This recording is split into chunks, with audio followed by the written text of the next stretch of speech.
What is up, y'all? This is Nelson with Cabana Boys Events. Welcome to the Cabana Boys Podcast. Today we have a very special guest, Clayton Echard. You might recognize him from a pretty popular TV show called The Bachelor. Now he's a real estate agent, short-term real estate investor. Got his hands in a few fires here. So happy to have you here, man. Thank you. Yeah, man. Thanks for having me. I figured I wanted to start off by saying we were supposed to potentially do a collaboration, but I'll be honest with you, man. I got a little flighty. Yeah. And we can jump into some of it. It's so much stuff that I went through. I actually made a comment to my parents, and they're like, Clayton, are you just trying to get yourself in trouble? You know, like you've had two false accusations. You really want to be in a household with a bunch of women and like have it happen a third time? And I don't know. That's where that was. I actually never explained that to you, but I felt bad because I'm like, man, it seems like, you know, we hit it off. We had a good conversation, and then that's what happened. I got into my head, and I was like, I just can't do this. I'm already in enough trouble as is. It's all good. I appreciate you saying that. But you have like the good fun stuff. It's not trouble, right? Correct, it's just I'm on ice at this point. Well, you know? I mean, you kind of have a target on your back to some extent. And that's just where I had, I'm not kidding you, I had almost another accusation, but the woman she didn't go the distance with it, but she basically recently claimed on her stories that she hooked up with me. She never hooked up with me. Jesus. And that just like was 2 weeks ago. It didn't catch fire because I think people were like, there's no way this guy's with something else. So it was something minor. And I had never met this girl in my life. She was here locally, and thankfully it died off. But I was just like, come on, man. Yeah, that's ridiculous. I'm sorry. Thank God. So that's why I'm like, everything I just tread lightly, and it's like, I have to be in a room with other people, men, you know, around, and just other women. Like, so it's not just me one-on-one, because that can get twisted, and unfortunately, you know, it does. So I want to hear more about that, but I have a question first. Yeah. Are you thirsty? In what aspect? For drinks or like? Yeah. We're going to break open the Cabana Boys cooler. Let's go. I was like, he's asking if I'm thirsty. Yeah, not I've been single for so long. He's like, do you need to be set up with somebody? Going for a Stella. Go for a Stella. This seems pretty proper, man. Bottle opener. I'm going to show my colors right here. I don't normally have a drink, so I'm going to peel this back, but I guess I can't twist it, huh? Stella's, no. You can't twist a Stella. Brother, I'm going to really show. You're going to have to cut this part because I'm really going to show that I can't use a bottle opener. I don't think I've ever popped a bottle opener before. Do you need some help? I'm usually, now I'm a grown man. I can't make you help me right now. I'm going to figure this out. This is going to take up 5 minutes alone. This is gold. Oh, yeah. Uh-oh. Okay. Uh-oh. I don't even know how. Let's go back. Oh, gosh. All right. I'm going to fold it. For the sake of taking up time, I'm going to make you do it for me. Opening up Clayton's beer for him. This is what a true Cabana boy does right here. Thank you. See, that's why I would have been terrible at the job. You're like, see, that would have been the first step. He was like, you're fired. Cheers, dude. Cheers, man. Thanks for being here. So you're from Missouri, been in Arizona for a couple of years. What brought you here? My two brothers. They moved out here 4 years ago because they're like, my brother had the option to make a lateral move from St. Louis, and my other brother just graduated college, and so he's like, hey, you want to go to Scottsdale? I heard the girls there are pretty hot, and they were right. That's probably a pretty typical conversation. Yeah, so I'm here because of hot girls, basically, because they moved here. I came out and visited, and I was like, dude, I love this place. It's incredible. I was working in medical sales in Columbia, Missouri, where I went to college, and I kept getting that comment, you're old. What are you doing here? I was 28, but in a college town, that's old. Yeah. So I was like, I got to get out of here, man. And so I did, and I came here, and everyone's like, oh, you're a baby. I'm like, that's right. I'm in the right spot. But then I got sucked into the vortex that is old town. Yeah, the vortex. It's magnetic for sure. It gets old after a little while. Oh, I say now I go to Global Ambassador. There you go. It's my spot now. I'm like, I've elevated. There you go. I'm like, no more old town for me. I'll go back every so You're often like from dance. Rebel Vodka to Espresso Martini now. That's exactly what I do. I'm all about the espressos, man. Okay, have you ever had a Carajillo? No. Oh, dude, you got to try this. So it's very similar to an Espresso Martini, but it's like a different type of liquor. Yeah. Fantastic. Okay. Yeah. I'll have to. Okay, you'll have to text me it because I'm sure I'll forget it. Yeah. But I'll definitely have to try it because the espressos are my thing now. They're great. Putting them down like they're candy. Yeah. And then I always wonder why I end up laying in my bed for an hour when I get back. I'm like, dude, you just drank 4 of these. What do you think's going to happen? I was at a wedding in Cabo last weekend, and I probably had at least 8 to 10 of them. Yeah. And they just go down super easy. You know? Yeah, it's sweet. And it's just, I don't know, you feel kind of classy. It's my thing now. I'm proper. I've elevated. There you go. I don't know what 31, age 31 is going to bring. That's coming up here soon. I was like, am I going to change my drink again or not? Who knows? Maybe I'll be some do Stella. Actually, it's actually the first Stella. I was never a beer drinker. I always did hard alcohol because I never liked the taste of alcohol really. Yeah. Now I can sip on it. I guess it's becoming acquired, but I was always just drinking to get drunk. So all my drinks were just mixed drinks. Yeah. Yeah. So that was actually the first time I ever tried to. Did you go to Missouri then? Mm-hmm. Okay, gotcha. How's the dating life in Scottsdale? I mean, you're a well-known person, so like, is it different because of that? Or man, I think a lot of times what I find is it's just hard to find people that understand what I've been through. Mm-hmm. And so when I start sharing these stories, I can see there's a disconnect. Yeah. I start talking about the things I've went through with the struggles. And it's just, I'm not finding a woman that can understand it. Sure. I mean, they can sympathize, but they really can't empathize because they haven't been through it. Right.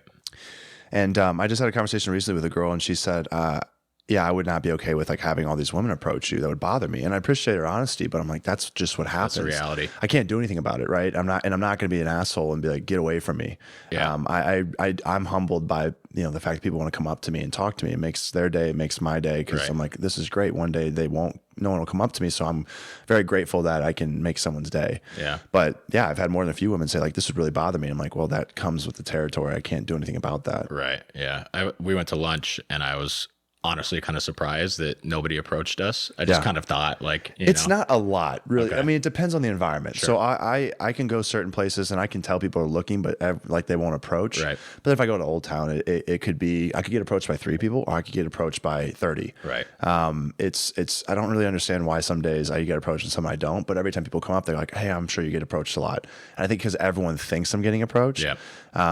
They just like don't come up as much. Yeah. I also think, I mean, call it for what it is. I mean, sure, I was the Bachelor, but I'm not an A-list celebrity. Yeah. I've been around those individuals and they get hounded. They can't go anywhere. I'm sure it's obnoxious. Yeah. Like you're just constantly, you got cameras in your face, people asking for autographs. Like being that level of celebrity has its perks, but you can't live a normal life. Yeah, I would say the level of fame that I've gotten to is probably the perfect amount where it's kind of cool. You're like, this is interesting. Yeah, it's a novelty. Yeah, but when I've seen the guys that are like the A-list celebrities that are in multiple movies, right.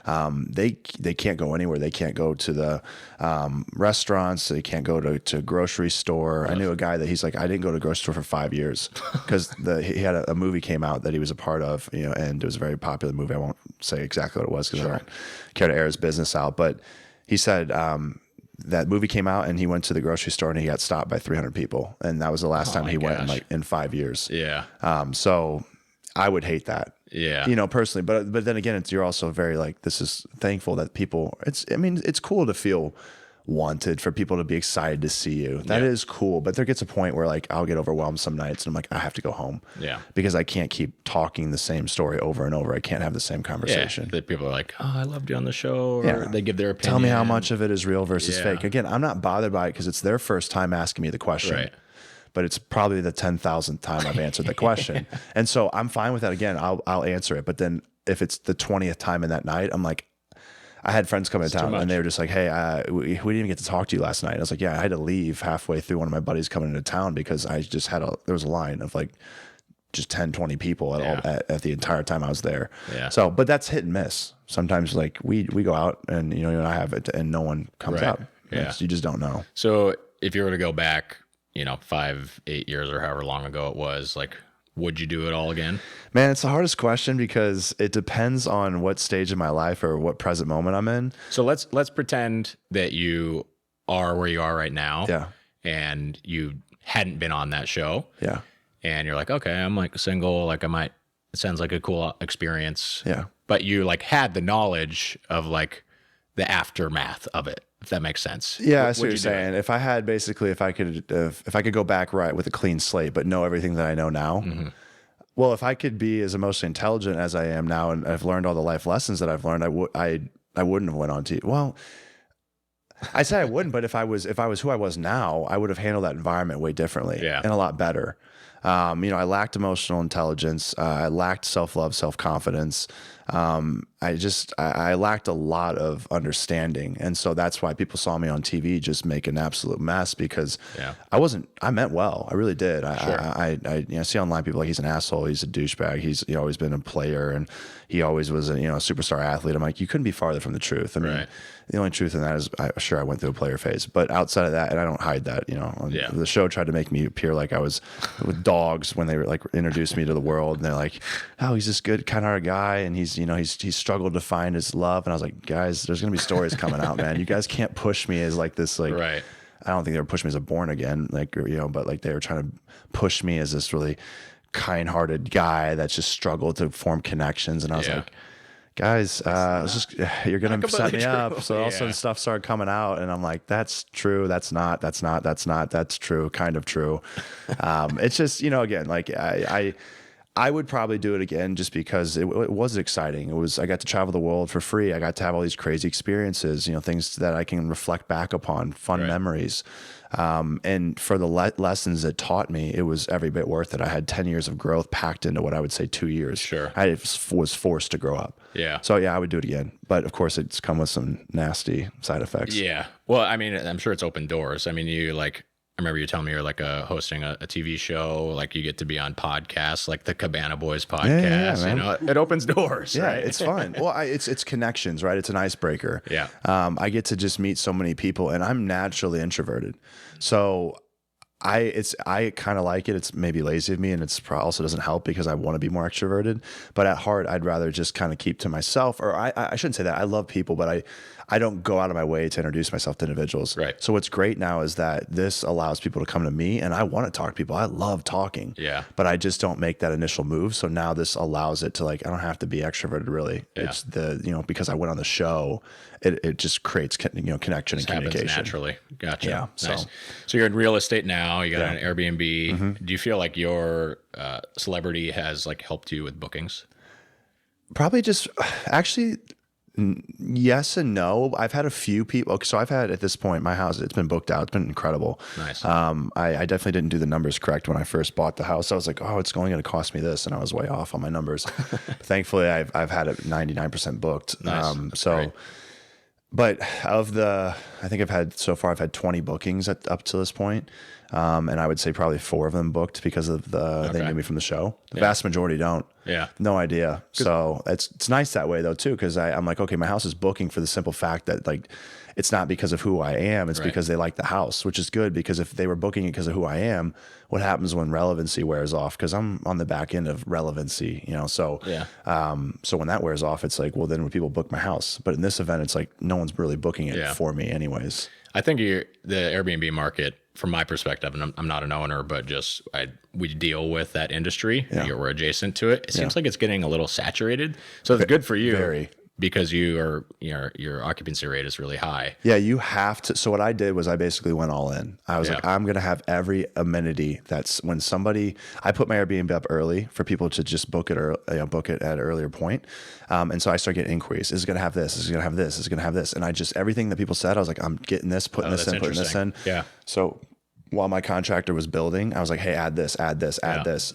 And so I basically added every feature that I could. And then of course at some point I was like, I have to stop spending money. That's smart. But that's how you have to be successful in this business. It's so saturated. So your house, in order to be successful, has to have every amenity. Yeah. Otherwise you're just going to get lost amongst the bunch. That's a really good strategy, but I think that can apply to other business models too. Like with our business, I've done that once before where I was like, I have this new experience idea, but I don't want to put the resources behind like actually making it happen yet. Mm-hmm. I just want to like test the market and see if there's interest. So you just put like a form up on the website and like see how many people fill out the form. Yeah, you just get feedback. I mean, you want to know what people want, just go find out, go ask the question, do the research or whatever. In my instance, I was just running a little, a little analysis where I'm like, let me just see. Yeah. And it worked out great because I lost a couple inquiries where they're like, oh, the pool's not heated. So after 3 of those, I was like, hey, told my buddy Alessio, who's a contractor, I was like, I need the pool to be heated. Yeah. Non-negotiable, like it has to be heated. I've already lost 3 inquiry, potential bookings. And so he's like, gotcha, boom, and I put it in, and it worked out really well. I sometimes think I stumble into circumstances, environments, just, by the man above or by grace. I know I also stumble into bad circumstances, but I find myself always finding a way to make it through. Yeah. Even when I don't fully plan it, I'm ignorant to a fault. So like, I'll just go into stuff and I won't do due diligence. I'm like, I'll figure it out. And I do. And that was one of those instances where I just was like, I'll just put this, and this, and this, and it worked out well. But, as far as how much it was going to cost me to run it from month to month, dude, I was a few thousand off. Really? A few thousand off. Like I wasn't just a few hundred. We were off a few thousand, but I'm doing way better than I thought. It's a learning experience. Yeah. So you mentioned you have stumbled in some bad experiences. You've obviously been in the news lately about just an outrageous situation. Where it sounds like you're on the other side of that now. Yeah, I mean, kind of. Where we're at present day, actually, I just found out that there's Trevor Bower. He's an MLB baseball player, and I didn't realize he had a similar situation. I got a notification on my phone so I had today. a bunch of people send it to me today, and so it happened here in Maricopa County, apparently. Right. Yeah. Where this woman accused him of being or him impregnating her, and then she was extorting him for money. And apparently she had done this to someone in the past. Very, very, very, very similar to my story. Was it this? Not the same woman. Okay, different about woman. to say, like, wow. but she's apparently now facing up to 16 years in prison. So I heard that and I'm like, oh my gosh, wow. I kind of hope that happens to my the woman that's victimized me is I'm like, I want her to, if all goes well, she's going to be locked up. She deserves to be locked up for I'm the 4th victim that we know of. And so I posted about it, and it's just crazy, man. Online, like it's so agitating, but I also get to the point where I'm like, just let it be whatever it is. Because I have people in my DMs now blowing me up. He's gone full men's right activist. I'm like, this isn't about gender. I literally want justice to be served. Right. Why do we have to always have some type of like everyone speculation? Oh, he's now on this men's right activist train. I was like, I am not. I'm it's all a situation that happened. I'm all for believing people that are truthful and holding those that lie accountable. Right. But this is my life, and it's I honestly looked at it and I saw it and I just kind of laughed and I shook my head. I'm like, this is ridiculous, man. Yeah. Like, there's always going to be people that are going to hate me because they just want to hate me. Yeah. You're putting words in my mouth, like, oh, I'm an activist all of a sudden. And then I saw people say he doesn't know Trevor's full situation. I guess Trevor's had other women accused. And I was like, I don't know his full story, but all I'm relating to is the fact that he had a woman that accused him of this, and she has been found in court to be lying about it. Yep. And that's eerily similar to mine. Totally. As far as everything else that guy's done in his life, I have no idea. I've never met the guy. I don't know him personally. I can't vouch for him. Right. But everyone goes, oh, he's standing behind this guy. I'm like, I'm standing behind the fact that he's had this happen to him, and I can relate to that. There's a parallel. Am I standing behind his entire character? No, I don't know him. Yeah. But that's where everyone goes, oh, he's supporting him. I was like, I don't know the rest of his story. And is that on me to learn it all? I don't have the time. No, that's people get frustrated. It's like, how about you ask me what I stand behind? I don't know his full story, but I can tell you that we have things that are in common. And I am glad that he's seeing justice in this case where this woman in particular is lying, and it's been proven to be a lie. The other people, I'm like, I don't know, man. I don't know how that is. I don't know you, so I'm withholding judgment on that. But it's crazy, man. I guess I had to get that off my chest because that's just what came up today. And I'm like, can you develop a bit of like common sense and intelligence, or just ask the question, or just straight up say you hate me because you hate me. Right. Because you've always hated me since the show. Yeah. And you think I'm a terrible person. That's fine. Just say that though. There's like trolls that are just following you. Yeah. But the nitpicking. assumptions, I'm like, gosh, I mean, what does that say about you? Because you're putting words in my mouth that I have not said. Right. Anyways, I digress. Yeah. Dude, I can't imagine, like, back at closer to the beginning of this whole situation for you, were you just like, your mind had been playing tricks on you. Like, am I guilty? Like, did I do something wrong? Like, every time, dude. Because by sake of just overall numbers, it feels to be so monumental. Well, all these people are saying this, so is it possibly true? Right. God, it's got to like screw with your head. Yeah, your head just naturally, when you keep hearing something, you start to believe it. Yeah. They've done studies where they said if you tell yourself a lie so many times, like there's a threshold where apparently if you say it so many times, you'll start to actually believe it to be true. Right. Right. So that's basically what was happening. Was I was having people by the thousands say that I'm not deserving of love. I'm ugly. I have a terrible body. I'm a douchebag. You're jacked. It's not true. Well, but like I had, again, these people are making these comments and I'm like, you have no idea that I grew up struggling with body dysmorphia because I had no self-love. So here you are telling me I have a terrible body. And I'm like, you have no idea that I don't have any love for myself and the way I look. Now that was, I would say about 8 months ago is when it flipped and I've developed this new self-love and self-confidence. I've never been more confident. And so now I don't have the body dysmorphia anymore. It's managed. I mean, it's kind of been shelved. I don't think about it. Yeah. But yeah, these are all these things that people just assume, oh, he was always this guy, always a jock athlete, got all the girls. I'm like, if you actually took the time to look at my backstory, right, you'd see that I was the guy that got bullied, that was really small, that was friend zoned by every girl. And had no self-love, no self-confidence. And that's why on the show I was a mess because I was trying to appease everybody. And so that led to me just sacrificing all my my morals and values, not standing my ground and just basically being a puppet and just walking around aimlessly and walking into traps because I couldn't stand up for myself. Yeah. But, I know that you're into like the mental health stuff, being an advocate for that, which is, I think it's amazing. I've gotten into that a little bit recently myself. That's awesome, man. It's really cool. Did that stem from like either of these experiences, whether it be the Bachelor or the more recent one, or was it further back than that? No, yeah, I struggled with my mental health since 7th grade. I mean, I had suicidal ideation back in 7th grade, and I just, again, because I hated who I was. And so I went on this mission to try to impress people. And I thought, okay, well, I suck at football, so maybe I should get better at football. And then women don't want to date me, so I should try to be more desirable. So maybe I need to get bigger, stronger, more muscles. Because back then at that age, you're like, oh, if I'm bigger, then like girls will think, they'll like that. And girls care about that superficial stuff until they get older and more mature. And then they're like, can you actually support me though? Yeah. How, emotionally, financially. I don't really care about physically because we got, giant houses you can put me in with gates and, weapons. And so I don't really need that aspect. Right. So all of a sudden, all this, us guys that are all muscular, like, wait, we're only getting complimented by other dudes at this point. Right. But back then, that's all I thought. I was like, I have to get bigger, I have to get more muscle. And so I went on this mission to impress people. But I've been struggling with mental health my entire life. I mean, I think most people do. It's just a matter of how vocal they are. Yeah. And after the show, I just couldn't hold it in. I couldn't keep suppressing it. I was like, I have to talk about this because if I don't, it's going to bubble up and it's going to create an emotional outburst. So I just started vocalizing, hey, this is how I am. This is who I am. And I'm trying to be better. Yeah. Please just be, gracious with me while I go on this journey. Do you feel like your platform made that easier for you?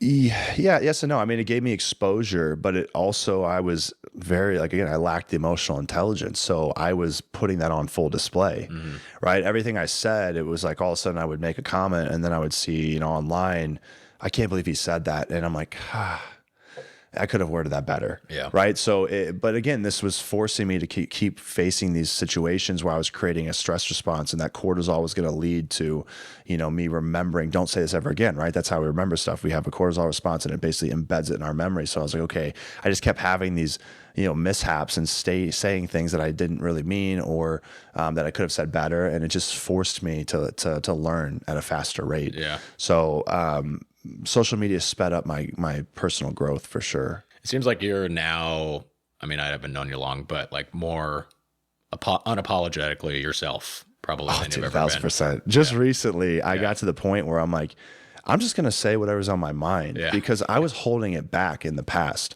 I would sit here and I would be on podcasts. I'm like, I'm not going to answer it that way so I'm going to answer it in a way that keeps me out of judgment. Yeah. Because I was a people pleaser. So I was like, I'm going to say this and because I want to stay away from being, creating any type of trouble at all. But now I'm like, I am who I am. Yeah. And, great, and so, again, some things are going to upset people, but it is what it is. This is who I am. And if you don't like it, that's fine. You don't have to like it. But I'm done with like saying, trying to cover and say things so that I can be accepted. Yeah. I'm like, but I also, again, some people might hear that, go, oh great, can't wait to hear what he's going to say. I'm not going to turn into this monster. Right. Like it's going to have all these dire Clayton unfiltered. Yeah, I'm not going to have all these like all of a sudden like far right or far left views. Sure. No, like I just held back a few things here and there that I wouldn't talk about. Now I'm like, why can't I talk about it? Yeah. That's just, this is the way that I think. And if someone's got bothered by it, then let's have a discussion. So now you're dancing as well. I saw on your social media. Is that kind of a product of being more yourself, Oh yeah, absolutely. So I, again, finding myself, being my true authentic self. When I got to this point where I was like, you know what? I heard a really great quote. It's everything's recycled, regurgitated, but it was from Tom Holland, Spider-Man actor. Oh, yeah. And he had heard it from somebody else. I forget who he was quoting it from, but he said, if you have a problem with me, call me. And if you don't have my phone number, you don't know me well enough to have a problem with me. I like that. When I heard that, that changed my entire outlook on strangers' opinions. Yeah. Because when I heard that podcast, it was on Jay Shetty's podcast, great mental health podcast. When I heard that, I was like, that's it. I literally am going to live by that right there. Yeah. And if someone says something about me, I'm going to say, do they have my phone number? No. Then I don't give a damn. Doesn't matter. I don't give a damn what you say. It means nothing to me. Yeah. And so then I started to go, okay, well, if I don't care about all these people that are saying these things, then I'll just go ahead and start doing the things I want to do. And so that led to dancing, that led to getting earrings, that led to getting my hair permed. I think it's funny because now my hair's not permed. This is my natural curly hair now. It was curly-ish, but then I got it permed. But I kind of like, someone recently said, oh, you're going to get it re-permed? And I was like, nah, I think I was just a phase. They're like, what, like, why'd you do it? I was like, I just thought I wanted to try it. But like the reality is I like my hair the way it is now. Yeah. But I was just kind of like, well, maybe I want to do this. I had an itch to do it one day and then I got it and I liked it. But now I'm like, I don't really care to go back to it. Right. It was just me trying something. What's your next phase? Like, sleeve tattoos. I've actually wanted to get a sleeve, either a full sleeve on my leg or arm, but I just don't have, it would need to be significant tattoos. And that's a lot of landscape. And I don't think it's a lot of real estate for sure. I don't think I have a lot. I don't think I have enough ideas to that's the thing about sleeve tats. It's a lot of it's like filler almost. It's just like a design. It's like something is important. And then it's like other stuff in between. I think it's super cool. I love tattoos. I mean, I love art. So if you saw my apartment complex, I have all this, like, not all, but I have a lot of custom art. Nice. Little pieces that I had from a local artist, and I love it because it's expressive and it tells a story. So to me, like, that's what tattoos are, an extension, right? That's cool. So I asked you to bring 2 truths and a lie. Yeah. You got those ready? I'm going to try to guess. Okay. All right. So let's see. I have my scuba diving license. The most women I've kissed in one night was 14. Woo! Juicy. And the third one would be I used to freestyle rap. Oh, man. So I feel like when you ask somebody to think of a lie, they think of like something extreme. It's like, I went, skydiving or like scuba diving or something like that. So I don't, that's not my final answer, but I'm kind of leaning towards that. You said you used to be a player. So I think 14 is a lot in one night, but I don't know. Wouldn't put it past you. And then, what was the last one again? Sorry. I used to freestyle rap. Freestyle rap. I think that just being a football player and, being someone who was, like you said, trying to kind of fit in at one point in your life. Yeah. I feel like that's probably true. So I'm going to stick with it. I'm going to say scuba diving is the lie. The lie? You are wrong. I got my scuba diving license, unless it's expired. I don't know. I don't think it expires, but I got it back when I was 12. Nice. I had to think of it on the spot. The most women I kissed was on the show one night. I'm not doing this out in person. And it wasn't 14. I thought it was just like a crazy night at El Jefe or something. No, gosh, no, man. I actually am not a big fan of PDA, to be honest with you. So that's why it was really hard for me on the show. But I think I kissed 11 girls or something like that on night one. And I don't know. Apparently some guy beat that. He set a new record, but, Damn. but I'm not doing that out in person. I don't do a lot of PDA in person. fantasy Bachelor. Yeah. There you go. Well, someone said recently, they're like, oh, he kissed 8 people. I'm like, that's just what they showed. I was like, that guy apparently kissed like 17. But at the time they were like, oh, he's kissed the most girls. And I was like, no, I didn't. And there was a guy that kissed like 16, but they only showed like 8 of his. I mean, I guess you got like 25 women, you kiss a bunch, you don't remember all their names. It's kind of similar to El Jefe, right? You meet a bunch, you don't remember all their names. So sort of, yeah, essentially. I mean, hey, listen, I've actually, my place was Casamigos because I like to dance. Yeah. That was my spot. But again, no PDA. I was so hyper aware of like, I don't want to get, a photo taken. Yeah, for sure. Cool, man. I like it. All right. I think we got time for one fishbowl question. Okay. All right. Draw it, read it, and we'll both answer. All right, here we go. Hopefully it's a good one.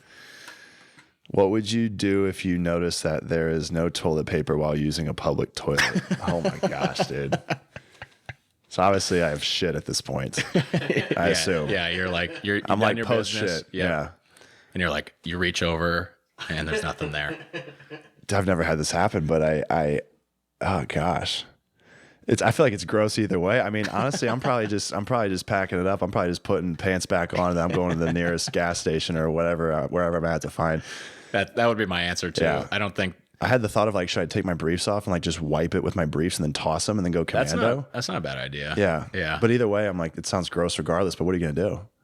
I think it's a lot of variables, Yeah. Where did we say I was at? I was out in public or? In public. This could be. Could I be in I mean, if I have a friend nearby, I might call him and say, hey, can you if I'm in the men's bathroom, right. Can you go to the women's bathroom and grab some toilet paper and bring it in here? Right. Or if you're. But that's not really fun, right? Like that's not, these questions are meant to like make you look gross or whatever. Yeah. What would you do? Oh man. I mean, I would probably do the same. Okay. But if I'm like, on a road trip and the next pit stop's like 85 miles away and I got to sit in my hot car, I don't know if I want to do that. At that point, I'm taking the briefs off and I'm wiping whatever I can. Yeah, for sure. Yeah. Okay. In that instance. But if there's a stall next to me, I'll just like waddle over. Or the other stall. Yeah, sure. Right. Yeah. Okay. Here we go. Yeah. There's all these like variables. It also depends on what you had earlier in the day to eat. Yeah. So. Well, and also just sometimes like that was a clean. I probably don't have to wipe anything. Right. Whereas other times you're like, yeah, I'm gonna need the whole roll on that one. Love it. Yeah. Well, all right, we're being unapologetically ourselves right now. There you go, man. Just ended on a gross note. Everyone's like, this guy's freaking sick. All right, I'll just keep staying single for longer. That's fine. Yeah. Well, cool, man. Well, thanks so much for being here. This was fun. Absolutely. Appreciate it. Appreciate the time. And thank you all for listening. Write us or leave us a review, rating. It helps us grow the show. And catch y'all soon. Thank you for listening to the Cabana Boys Podcast. Please like and subscribe to get new episodes as they're released. Write to the show by sending an email to the Cabana Boys Podcast at gmail.com. You can find the video version of the show on YouTube at the Cabana Boys YouTube channel. The Cabana Boys and all other related brands are also on Instagram and TikTok at Cabana Boys Podcast, the Cabana Boys, the Cocktail Cowboys, and the Cocktail Boys.